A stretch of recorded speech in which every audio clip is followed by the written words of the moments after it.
Market లో invest చేసి మీ డబ్బులు డబుల్ చేసుకోవాలనుకుంటున్నారా? సుందరరామిరెడ్డి గారి సెమినార్ కి అటెండ్ అవ్వండి.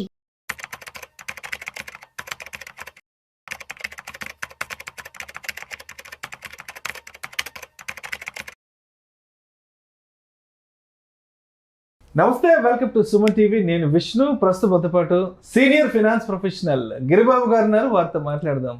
సార్ నమస్తే. సార్ గిరిబాబు గారు నమస్తే అండి. సార్ గిరిబాబు గారు, ఇప్పుడు మ్యూచువల్ ఫండ్స్లో ఎస్ఐపి అనేది అందరికీ తెలిసిందే. ఎస్ఐపి అంటే ఒక సిస్టమేటిక్గా ఒక పద్ధతి ప్రకారం నెలకు ఎంతో కొంత ఇన్వెస్ట్ చేసుకుంటూ పోవడం, ఇది అందరం మాట్లాడుకునేదే అందరికీ తెలిసిందే. బట్ ఎందుకో ఈ మధ్య చాలామంది చెప్తున్నారు, అదేంటో విష్ణు గారు, ఎస్డబ్ల్యూపిని దాన్ని ఒక ప్రోడక్ట్గా మార్చేసేసారు. మాకు ఎస్ఐపి కాదు ఎస్డబ్ల్యూపి కావాలంటున్నారు అన్నారు. ఏంటి అసలు ఎస్డబ్ల్యూపి గోలా? యాక్చువల్గా రీసెంట్గా నాకు ఒక 10 కాల్స్ వస్తే 8 కాల్స్ నాకు ఎస్ఐపి వద్దు, మ్యూచువల్ ఫండ్స్ వద్దు, ఎస్డబ్ల్యూపి కావాలి. ఈ ఎస్డబ్ల్యూపీ కావాలి, నాకు అదేదో ఉందంట, ఎస్డబ్ల్యూపీ ఉంటుందంట కదా, డబ్బులు బాగా వస్తాయంట కదా, అదైతే బాగుంటుందంట కదా, ఇలా అడుగుతున్నారు. అసలు ఈ ఎస్డబ్ల్యూపీని ఒక ప్రోడక్ట్ చేసి పడేశారు. అందుకే మీకు ప్రత్యేకంగా చెప్పి దీని మీద ఒక వీడియో చేద్దాము కంపల్సరీ క్లియర్గా. అసలు ఎస్డబ్ల్యూపీ అంటే ఏంటి, అది ఎందుకు పుట్టింది, దాని నేపథ్యం ఏంటి, మీతో డిస్కస్ చేద్దాం అనుకున్నాను. అసలు ఈ ఎస్డబ్ల్యూపీ ఆవిర్భవించడానికి కారణం ఏంటి, దాని నేపథ్యం ఏంటి క్లియర్ ఎక్స్ప్లెయిన్ చేస్తాను. యాక్చువల్గా మనం కనుక ఒక 20-30 సంవత్సరాల వెనకకి వెళ్ళి ఒక 15 సంవత్సరాల నుంచి మనం మామూలుగా చూస్తూ ఉంటే, ఎప్పుడైతే ఈ ప్రైవేట్ కంపెనీస్ బాగా గ్రో అవ్వడం, గవర్నమెంట్ జాబ్స్ తగ్గడము మనం చూస్తున్నాం కదా. సో ఎప్పుడైతే ఏదైనా ఒక వ్యక్తి ఉద్యోగంలో చేరగానే, అరే నువ్వు ఇన్వెస్ట్మెంట్ చేసావా అని అడిగితే కూడా ప్రతి ఒక్కళ్ళు ఏం చెప్తారు, ఫస్ట్ మన చిల్డ్రన్ కోసం ఒక చిల్డ్రన్ పాలసీ అనో, లేకపోతే ఇల్లు కొనుక్కోవాలి, ఇల్లు కట్టుకోవాలి, లేకపోతే పిల్లల మ్యారేజ్ కోసం అనో ఏదో ఒక పాలసీలు ఉంటాయి. వాటితో పాటుగా నెక్స్ట్ చెప్పేది ఏంటంటే, గుర్తొచ్చేది ఏంటంటే పెన్షన్ పాలసీ. పెన్షన్ కావాలి, పెన్షన్ ఉంటే టెన్షన్ ఉండదు.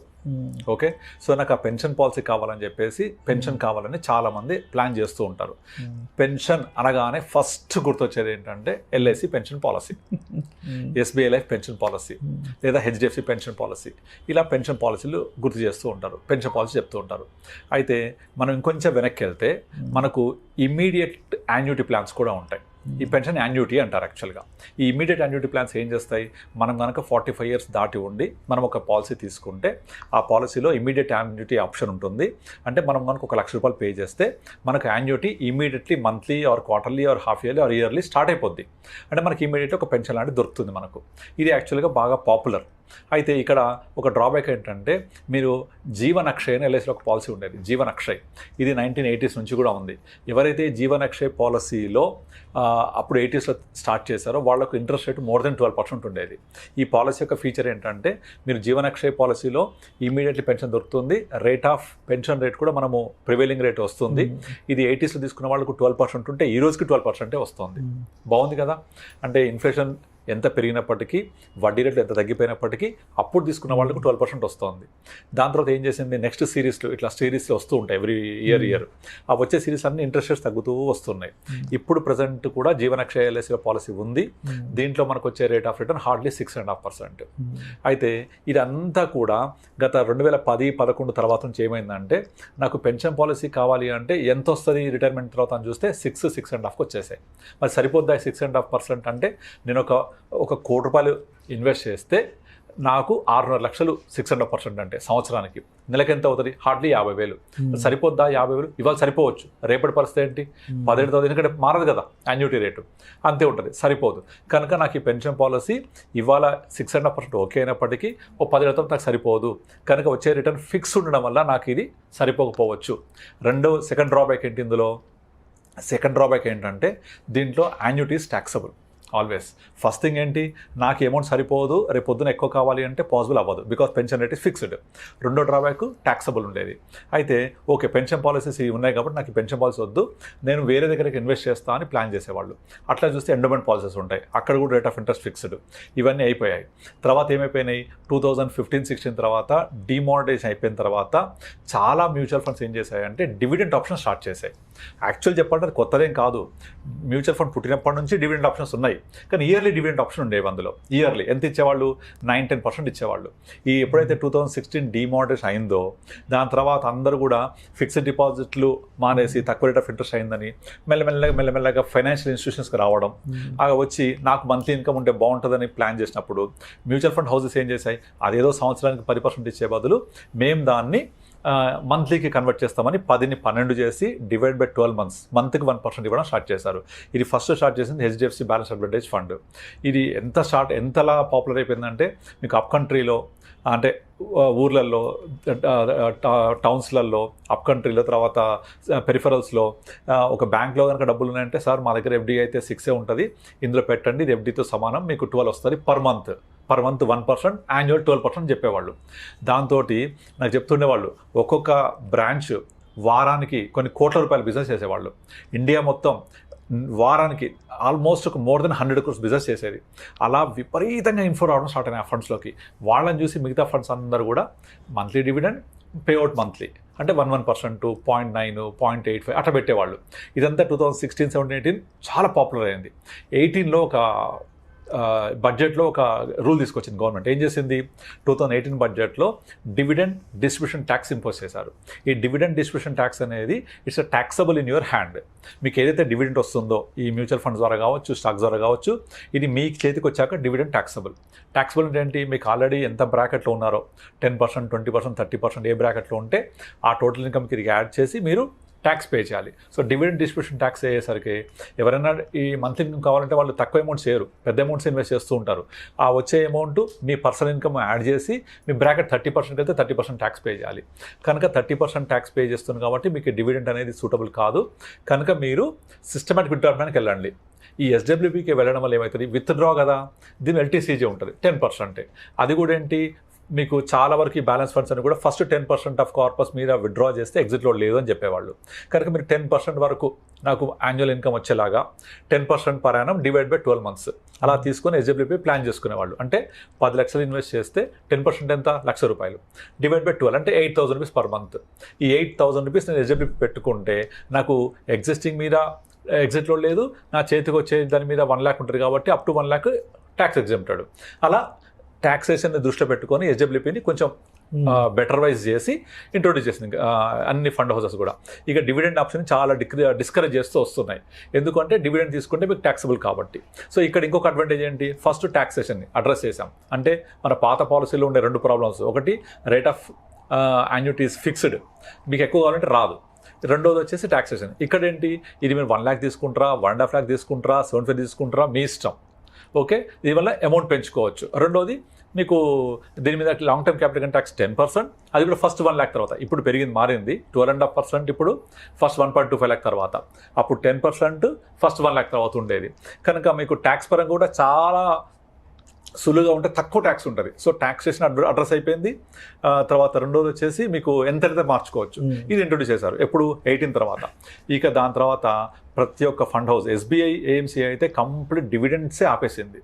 వాళ్ళ ఫండ్లో ఏ ఒక్క ఫండ్ కూడా డివిడెండ్ అనౌన్స్ చేయదు. అంటే మంత్లీ కాదు చెప్పేది, యాన్యువల్ కాదని చెప్పేది. అంటే యాన్యువల్ డివిడెండ్స్ అనేవి ఇప్పుడు ఉన్నాయి కానీ మంత్లీ డివిడెండ్ ఆప్షన్ ఆపేస్తారన్నమాట వాళ్ళు. ఈవెన్ వాళ్ళ బ్యాలెన్స్ అడ్వాంటేజ్ ఫండ్లో కూడా మంత్లీ డివిడెంట్ ఉండదు. కంప్లీట్గా డివిడెంట్ అనే ఆప్షన్ని కంప్లీట్గా ఆపేసిన ఫస్ట్ ఫండ్ హౌస్ ఎస్బీఐ. అంటే అంతా డిస్కరేజ్ చేసేస్తారు వాళ్ళు డివిడెంట్ విషయంలో. మీరు ఎస్డబ్ల్యూపీ ఉంది కదా, విత్డ్రా చేసుకోండి, ట్యాక్స్ పరంగా చాలా ఎఫిషియెంట్ ఉంటుంది, ఎంతగానో పెంచుకోవచ్చు, పెట్టుకోవచ్చు, తగ్గించుకోవచ్చు, ఇవన్నీ ఫ్లెక్సిబిలిటీ ఉంటాయని చెప్పేసి చేసేవాళ్ళు.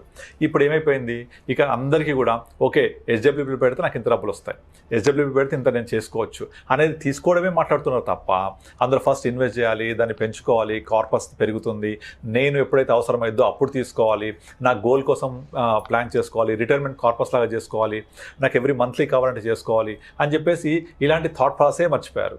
కేవలం ఎస్డబ్ల్యూపీ తీసుకుంటే డబ్బులు వస్తాయి దాన్ని హైలైట్ చేస్తూ యూట్యూబ్లలో అక్కడిక్కడ చేయడం వల్ల చాలామంది దీని సెకండ్ పోర్షన్ చూస్తున్నారు. నాకు డబ్బులు వస్తాయి, ఇంత మనీ వస్తుంది తప్ప ఏం చేయాలి, దీని ప్రాసెస్ ఏంటి, దీని యొక్క బ్యాక్గ్రౌండ్ ఏంటి, ఎందుకు ఇది ఉద్భవించింది, దీని యొక్క నేపథ్యం ఏంటి, ఎవరికి అవగాహన లేదు.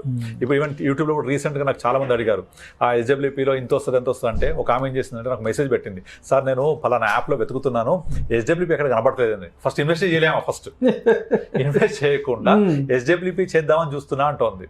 ఇన్వెస్ట్ చేశాక కదా SWP, ఇన్వెస్ట్మెంట్ వద్దు, SWP కావాలి, ఎక్కువ వస్తాయి అందులో. ఆప్షన్ ఎక్కడ ఉంది వెతుకుతుంది ఆమె, literally I show you the message also.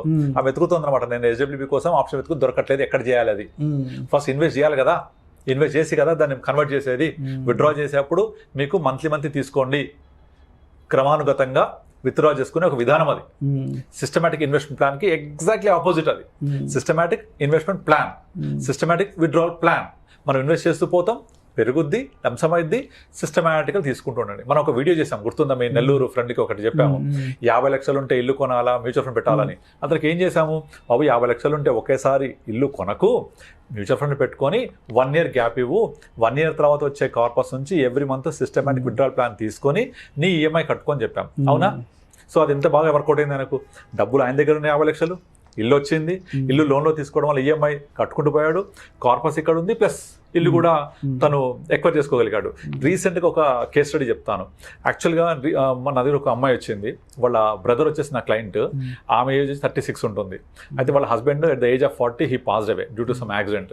అయితే ఇన్సూరెన్స్ నుంచి 50 లక్షలు, తర్వాత వాళ్ళ ఫ్రెండ్స్ అంతా కొంచెం గ్యాదర్ చేసి ఒక 4-5 lakhs ఇచ్చారు ఆమెకు. మొత్తం 55 lakhs మాత్రమే ఆమె దగ్గర ఉన్నాయి. ఇంకా వేరే ఇన్కమ్ అంటూ ఏమీ లేదు ఆమె దగ్గర. వాళ్ళ హస్బెండ్ పేరెంట్స్ కూడా ఎవరు చూడట్లేదు ఇప్పుడు ఆమెని. సో ఈ 55 lakhs జీవితాంతం ఆమెకు యూజ్ అవ్వాలి. ప్లస్ 2 kids ఉన్నారు, వాళ్ళ ఎడ్యుకేషన్ నీడ్స్, మ్యారేజ్ నీడ్స్ అన్ని ఫుల్ఫిల్ అవ్వాలి.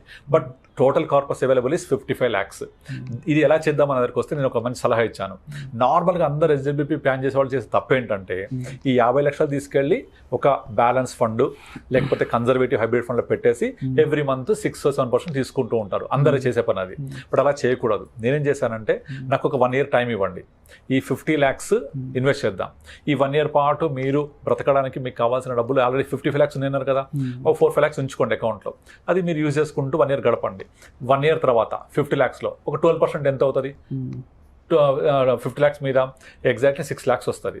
ఆ 6 lakhs నేను ఏం చేశానంటే 1 year తర్వాత ఎగ్జాక్ట్లీ కావాల్సిన 6 lakhsని వేరే ఫండ్స్ మూవ్ చేసాం. అంటే ఏంటవి, మన equity savings fund, conservative hybrid funds, balance advantage funds అని ఉంటాయి. Balance advantage fund BAF, conservative hybrid funds, equity savings. ఇందులో ఏంటంటే ఈక్విటీ పర్సెంట్ చాలా తక్కువ ఉంటుంది, like 10-20%, very very low fluctuation and regular మనకి ఇన్కమ్ ఇస్తాయి ఇవి. ఈ 6 lakhsలో నుంచి ఆమెకు కావాల్సిన 50 lakhsలో 1% ఎంత? 50,000. ఆ 50,000 తీసుకోవడానికి కావాల్సిన 6 lakhs పక్కన క్రియేట్ చేసి పెట్టాను. అందులోంచి ఎవ్రీ మంత్ 50 తీసుకుంటూ ఉంటుంది. తీసుకున్నా కూడా 6 lakhs ఇంకా పెరిగే ఉంటాయి కొద్దిగా, ఎందుకంటే మినిమం అవి 8-9% ఇస్తూ ఉంటాయి. మళ్ళీ 1 year తర్వాత నా 50 lakhs మళ్ళీ పెరిగింది కదా, ఇక్కడ ఇచ్చేస్తాను, మళ్ళీ మూవ్ చేసి తీసుకుంటుంటాం. అయితే ఈ మధ్యలో ఏమైపోయింది, లాస్ట్ 1.5 yearలో మార్కెట్ బాగా పెరిగింది కదా, instead of 12% this has generated more than 20%. ఎందుకు అంటే నా రెగ్యులర్గా ఏదైతే ఫండ్స్ జనరల్గా అడ్వైస్ చేస్తుంటానో, large cap, large mid cap, small cap, mid cap, కొంచెం సెక్టోరల్ ఎక్స్పోజరు, ఇవన్నీ ప్రాపర్గా బ్యాలెన్స్ చేయడం వల్ల దీని రిజల్ట్ ఎక్కువ ఉంటుంది, రిటర్న్స్ ఎక్కువ ఉంటాయి. దాన్ని తీసుకొని ఎవ్రీ ఇయర్ మనం ఇలా ఒక కార్పస్ క్రియేట్ చేసుకొని ఆ కార్పస్ నుంచి విత్డ్రా చేసుకుంటూ పోవాలి. ఇలా చేయడం వల్ల మన బేస్ ఫండ్ ఏమో బాగా పెరుగుద్ది, ఇక్కడ నుంచి మనకు కావాల్సిన మంత్ ఇన్కమ్ ఇక్కడ నుంచి వస్తూ ఉంటుంది. అంటే 2 బైఫర్కేట్ చేయడం వల్ల. యాక్చువల్గా చేసేది ఏంటంటే, అందరూ ఈ పని చేయకుండా చాలామంది అడ్వైజర్స్ కానీ ఇన్వెస్టర్స్ కానీ తీసుకెళ్లి బ్యాలెన్స్ అడ్వాంటేజ్ ఫండ్ పెట్టేసుకొని నేను ఎవ్రీ మంత్ తీసుకుంటూ పోతా అని చెప్తారు. అలా తీసుకుంటూ పోతే ఈ ఫండ్ కొంచెం కన్జర్వేటివ్గా పర్ఫామ్ చేస్తుంది. గతంలో చేసిందే, ఇప్పుడు అంత కష్టం రావడం ముందు కనుక మీకు పర్ఫార్మెన్స్ ఆఫ్ ద ఫండ్ అనేది ఎక్కువ అగ్రెసివ్ ఉండదు, రిటర్న్స్ తక్కువ ఉంటాయి, గ్రోత్ తక్కువ ఉంటుంది. అలా కాకుండా మీరు డివైడ్ చేసేయండి. ఒక్క 1 year టైం తీసుకొని ఒక 12% వచ్చాక దాన్ని సపరేట్గా ఫండ్స్ మూవ్ చేసుకోవాలి. నేను చెప్పినట్టుగా ఈక్విటీ సేవింగ్స్, కన్జర్వేటివ్ హైబ్రిడ్, BAFలోకి మూవ్ చేసుకొని విత్డ్రా ప్లాన్ చేసుకోవాలి. ఇది 1 year తర్వాత చేయాలి, ఫస్ట్ 1 year తర్వాత. ఇక ఎవ్రీ ఇయర్ ఈ ప్రాసెస్ చేస్తున్నారు, ఇయర్లీ వన్స్ చేయాలి. ప్రాసెస్ చేస్తే మీ బేస్ ఫండ్ ఏమో అగ్రెసివ్ పర్ఫామ్ చేస్తుంది, ఇక్కడ మంత్లీ రావచ్చు, మంచిగా వస్తూ ఉంటాయి. ఇప్పుడు క్వశ్చన్ రావచ్చు, మరి 1 year ఎప్పుడైనా మనం 12% ఇవ్వకపోతే అని పాసిబిలిటీ ఉంటుంది. అప్పుడు 12% రాకపోతే కొంచెం మనం కార్పస్ నుంచి తీసుకోవాల్సి వస్తుంది. బట్ ఎవ్రీ ఇయర్ మినిమం యావరేజ్గా 12-15% ఇస్తూ ఉంటుంది. ఏ సంవత్సరమైనా రాకపోతే కూడా మనం కొంచెం కార్పొరేషన్ తీసుకోవాల్సి వస్తుంది, తీసుకుందాం. కానీ ఆ 3-4 yearsలో ఎప్పుడోసారి బాగా జంప్ కొడుతుంది మార్కెట్, అప్పుడు మేకప్ అయిపోతుంది. అంటే rather putting in normal regular బ్యాఫ్లో పెట్టి తీసుకునే దానికంటే ఇలా చేయడం వల్ల మీకు రిటర్న్స్ ఎక్కువ ఉంటాయి, కార్పస్ ఎక్కువ జనరేట్ అవుతుంది, గ్యారంటీగా మంత్లీ ఇన్కమ్ వస్తుంది అండ్ లోస్ టాక్సేషన్ కూడా. సో ఇన్ని బెనిఫిట్స్ ఉంటాయి ఇందులో. ఇవన్నీ అర్థం చేసుకోకుండా నాకు ఎస్డబ్ల్యూపీ కావాలి, ఎస్డబ్ల్యూపీ మాత్రమే కావాలి, మ్యూచువల్ ఫండ్స్ రిస్క్ నాకు వద్దు అనే రేంజ్కి వెళ్ళిపోయింది. సో అందుకే అలా కాకుండా ఇది ఒక క్రమానుగతంగా విత్డ్రా చేసుకునే ఒక విధానం మాత్రమే. దానికంటే ముందు ఇన్వెస్ట్ చేయాలి. ఫస్ట్ మనం ఇన్వెస్ట్ చేసి ప్రాపర్గా ప్లాన్ చేసుకొని తీసుకుంటూ ఉండాలి. అంటే ఒక ఎస్డబ్ల్యూపీ గురించే కాదు, మ్యూచువల్ ఫండ్ ఇన్వెస్ట్మెంట్ ని కూడా ఒక స్పెక్యులేషన్ చేసేసారు. అంటే ఎగ్జాక్ట్లీ మార్కెట్ ఆల్ టైమ్ హైకి వెళ్ళిపోయింది, డబ్బులు రిడెంప్షన్ కొట్టాలి, మళ్ళీ పడగానే మార్కెట్ పడంగానే మళ్ళీ ఎక్కడ ఇన్వెస్ట్మెంట్ చేయాలా ఏంటి అంటే ఎందుకు ఇలాంటి పర్సెప్షన్ స్టార్ట్ అవుతుంది అంటారు? ఎందుకు దీన్ని కూడా ఒక ఈక్విటీ కైండ్ ఆఫ్ దీంట్లో తీసుకొచ్చేసారు? గ్రీడ్ పెరిగిపోవడం. యాక్చువల్గా ఎప్పుడు కూడా స్టాక్ మార్కెట్కి ఒక పొటెన్షియల్ ఉంటుంది, ఎంత అంటే 12-15% రిటర్న్ ఇవ్వడం. కానీ లాస్ట్ 4 yearsలో స్టాక్ మార్కెట్ ఎప్పుడు చూడనంతగా విపరీతం రిటర్న్స్ ఇచ్చింది. అంటే 2025 ఏప్రిల్లో మనం 25,000 సెన్సెక్స్ అనుకుంటే ఇవాళ 82,000 సెన్సెక్స్ ఉంది కదా. అంటే 4 yearsలో 2020 ఏప్రిల్ టు 21, 22, 20, 24 అంటే 4.5 yearsలో 3 times పెరిగింది. జరుగుద్దా నార్మల్గా ఇట్లా? ఎప్పుడు జరగదు కదా. ఇది సెకండ్ టైం జరగడం. యాక్చువల్గా 2005, 6, 2007 ఈ 3 yearsలో Sensex has moved from 6,000 to 21,000 అంటే ఆల్మోస్ట్ 3.5 times పెరిగింది. కానీ 2008 జనవరిలో ఏమైంది? మొత్తం వరల్డ్ వైడ్ రిసెషన్ వచ్చి మొత్తం ఎక్కడి నుంచి అయితే ప్రారంభమైంది మార్కెట్ 6,000 మళ్ళీ 21,000 నుంచి అదే 7,000 పడిపోయింది. అది కరెక్ట్గా అప్పుడు జరిగింది కదా. అంటే 2006 to 2005, 6, 7 3 years పెరిగిందంతా 9 monthsలో మొత్తం వెనక్కి వచ్చేసింది. వచ్చి మళ్ళీ 20,000 రావడానికి 5 years పట్టింది. కానీ ఈసారి అలా కాదు. 2020 ఏప్రిల్లో 25,000 నుంచి స్టార్ట్ అయ్యి ఇవాళ 80,000 చూస్తున్నాం. కానీ మార్కెట్ ఎప్పుడు పడుద్ది, మళ్ళీ ఎంత పడుద్ది, మళ్ళీ రికవరీ ఎట్లయితుంది అనేదానికి ఆన్సర్ లేదు. కాకపోతే అప్పటికి ఇప్పటికి డిఫరెన్స్ ఏంటంటే అప్పటి మార్కెట్ని కంప్లీట్గా ఎఫ్ఐఐస్ ముందు నడిపించారు. 70-80% ఇన్వెస్ట్మెంట్స్ అంతా ఎఫ్ఐఐస్ది, ఫారెన్ ఇన్స్టిట్యూషనలైజ్డ్ ఇన్వెస్టర్స్ది. బట్ ఇప్పుడు రివర్స్, 70% అంతా డొమెస్టిక్ ఇన్వెస్టర్స్ది, అంతా మన వాళ్ళే ముందు నడిపిస్తున్నారు. అసలు మార్కెట్ పడింది అంటే నెక్స్ట్ డే పంపింగ్ మనీ హ్యూజ్గా, అసలు ఎఫ్ఐఐస్ రోల్ చాలా తగ్గిపోయింది. సో ఇప్పుడు మన ఇండియన్ ఇన్వెస్టర్స్ ముందుండి మార్కెట్ తీసుకెళ్తున్నారు. ఎంతకాలం అయితే లిక్విడిటీ ఉంటుందో అంతకాలం నడుస్తూ ఉంటుంది. ఈ లిక్విడిటీ కూడా ఏంటి, ప్రజెంట్ స్టాక్ మార్కెట్ ఎప్పుడు స్టాక్స్ లిమిటెడ్ సప్లై, కానీ because of more demand, because of more liquidity, higher the price is chasing for next higher price. ఇప్పుడు మన దగ్గర అందరి దగ్గర సేమ్ షేర్స్ ఉన్నాయి క్వాంటిటీ. మీరు ఒక 100 రూపాయలు అమ్మారు, 105 కొంటున్నా, ఇంకోటి 110 కొంటా అంటున్నాడు, ఇంకో 120 కొంటా అంటున్నాడు, పెరిగిపోతుంది కదా. So when more too much money chase too little goods, price will increase. Real estate కానీ దేనికైనా వర్తిస్తుంది. సో ఈ లిక్విడిటీ ఎప్పుడు అయిపోద్ది, ఎప్పుడు డబ్బులు అయిపోతాయో అప్పటిదాకా నడుస్తూనే ఉంటుంది. సో ఎప్పుడు తెలియదు. యాజ్ ఎ కన్క్లూజన్ ఏం చెప్తా అసలు ఆడియన్స్ కంటే, ఎస్డబ్ల్యూపీని కూడా ఎస్ఐపి లాగా కన్సిడర్ చేసేసారు కాబట్టి ఏంటి కన్క్లూజన్ అని చెప్తారు? సో ఎస్డబ్ల్యూపీ అనేది మనము గోల్ రీచ్ అయినప్పుడు అందులో నుంచి లబ్ధి పొందే విధానం మాత్రమే. ఇది ఇన్వెస్ట్మెంట్ విధానం కాదు. ఇన్వెస్ట్మెంట్ చేసిన తర్వాత మనకు వచ్చే ప్రతిఫలం ఇది. కనుక ఎస్డబ్ల్యూపీ అనేది లాస్ట్ జరుగుద్ది. మనకు నీడ్ గోల్ అవసరమైనప్పుడు లెస్ టాక్సేషన్ ఉంటుంది, ప్లస్ మనకు ఎంతకాలం అంతా పెట్టుకోవచ్చు, మన చేతిలో పని అది. కనుక దాన్ని అలాగా చూడండి తప్ప ఇన్వెస్ట్మెంట్ అనేది mutual fund, SIP is different. Invest చేసి పెరిగిన తర్వాత తీసుకునే విధానం అది. ఎగ్జాక్ట్లీ, దానికి రీసెర్చ్ చేయకూడదు. ఆల్రెడీ ఎస్ఐపి చేసుకుని వెళ్ళిన తర్వాత ఇప్పుడు నార్మల్గా ఎస్ఐపి చేసో లేకపోతే ఇప్పుడు నేను చెప్పిన ఎగ్జాంపుల్లో ఒకేసారి పెట్టింది, అలా ఒకేసారి పెట్టిన కేసులు కొన్నే ఉంటాయి. దాదాపు ఏం చేస్తారు, 30 years 40 years ఏ వ్యక్తి ఉన్న వ్యక్తి చేసుకుంటూ వెళ్ళి 55-60 వచ్చిన తర్వాత మొత్తం కార్పస్ అంతా కొంచెం కన్జర్వేటివ్ చేసుకొని కొంత బ్యాలెన్స్ చేసుకొని విత్డ్రా చేసుకుంటూ వెళ్ళాలి. That's what we are saying. అప్పుడు నీ కార్పస్ డిస్టర్బ్ అవ్వదు, నీకు రెగ్యులర్ క్యాష్ ఫ్లో వస్తుంది, టాక్సేషన్ తక్కువ ఉంటుంది. చాలా ఈ 3 బెనిఫిట్స్ ఉంటాయి. కనుక దీన్ని ఎస్డబ్ల్యూపీ అనేది ఒక విత్డ్రా చేసుకునే విధానం మాత్రమే, అది ఇన్వెస్ట్మెంట్ విధానం కాదు. ఇన్వెస్ట్ చేశాక వచ్చేది అది, అది అర్థం చేసుకోవాలి. Thank you sir, thank you so much. Thank you అండి.